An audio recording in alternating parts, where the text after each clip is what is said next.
Üçüncü жаңа сабақты бекіту, төртінші бағалау, бесінші кері байланыс, алтыншы үйге тапсырма. Осы бойынша сабақ процесінде орын алатын болады. Енді оқушылар барлығымыз бері қарай мұқият тыңдайық. Мен домбыра әдісі бойынша сендерге бағалау шкаласын алып келіп отырмын. Енді осы бойынша нарада әр жауап берген сұрақтарына бағалау шкаласы бойынша мысалға бір сұраққа жауап бердің ба? 1 балл, 2 сұраққа ма 2-ге, 3 па 3-ге, осылай әр өздерінің балдарыңды қойып отырасыңдар.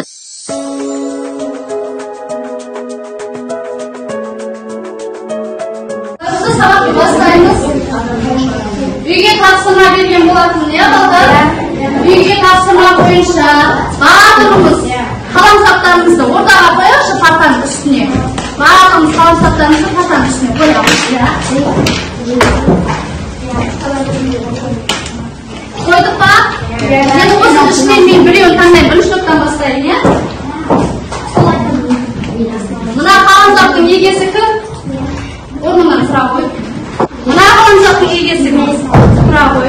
Қаламсаптың егесі кім? Тұра.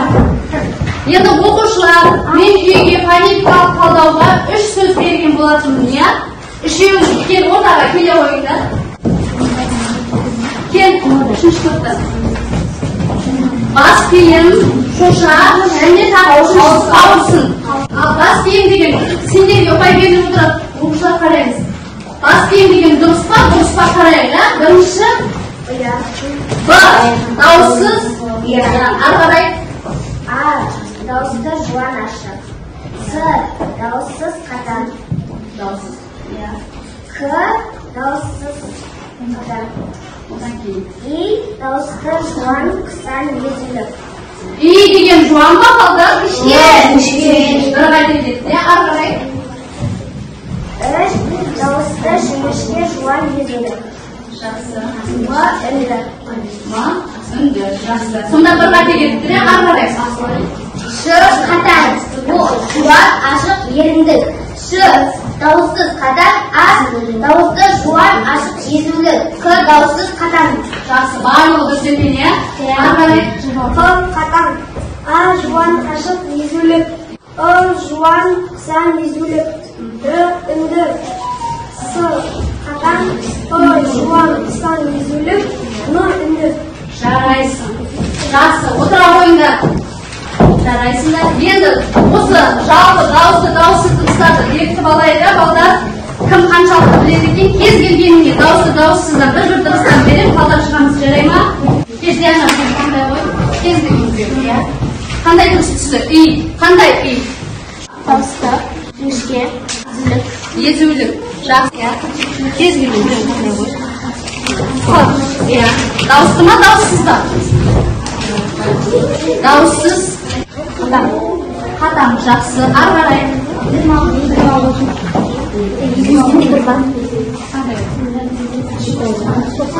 Дауысты ма, дауыссыз ба? Дауыссыз. Қандай? Қатам. Жарайды. Жақсы оқушылар. Барлығымыз тақтадағымен қарап, талдап, тексеріп алайық, Барлығымыз орындадық па, дәптерімізді ашып отырайықшы. Мен бір тексеріп шығайын.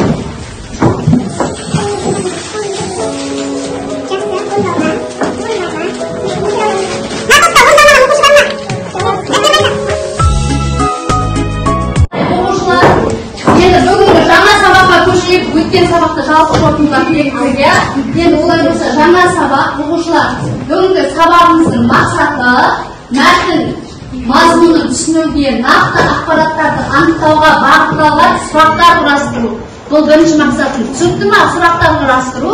Одан кейін екінші, мәтіндегі орфографиялық қателерді сөздіктерге сүйене отырып түзету және редакциялау.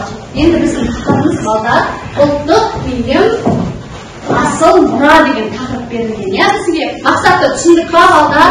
Оқушылар енді ары қарай біз барлығымыз жаңа сабақ бойынша нарада тыңдалым әдісі берілген, соны мұқият тыңдайық. ұлттық киімде этникалық, экономикалық және климаттық жағдайларға байланысты ежелгі дәстүрлер көрініс тапты. Ұлттық киім шұға, жүн, жібек матадан, киіз бен терден дайындалды. Жақсы, оқушылар мәтінді түсіндік па? Қандай киімдер айтылды? Сәукеле, аяқ киімі, тағы.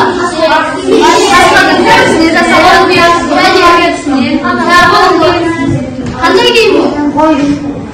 Ішік, тағы, кимешек, сәукеле айтылды, аяқ киім, масадан тігілген жүн. Түсіндік па балдар? Мәтін түсіндік қоя.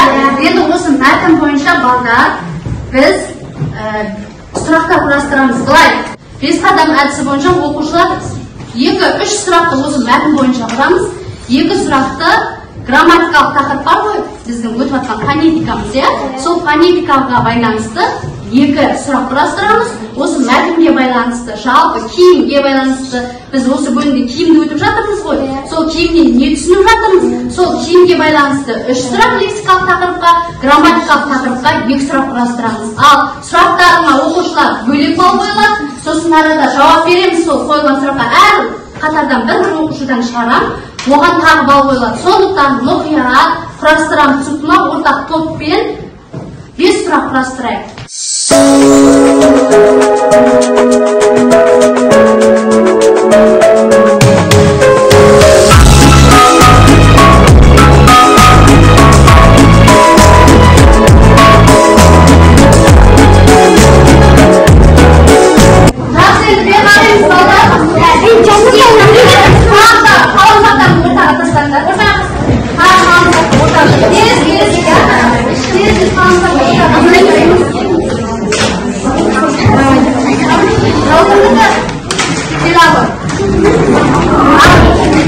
Бірінші топқа, мына үшінші топтың құрастырған сұрағын қоямын қазір. Енді әрі сұрақты дұрыс қойды ма, қоймады ма, оған да мән беріп отырайық, жарай ма балдар? Киім неден тігіледі? Матадан.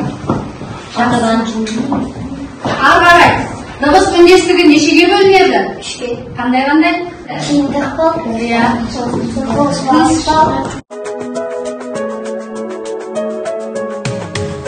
Бір қатар жаста бал, мұздақты басшы, өнім, тұйық, иық, тоғу, үрі сөзде берілген, балдар? Енді осы сөздердің орфографиясын бөлек, орфоэпиясын бөлек жазамыз. Орфография дегеніміз дұрыс жазу. Нарада дұрыс жазылып тұрғандарды бір қатарға, сосын дұрыс айтылып тұрған бар ішінде, соны бір қатарға жазайықшы, тез-тез дәптерімізге жазайық.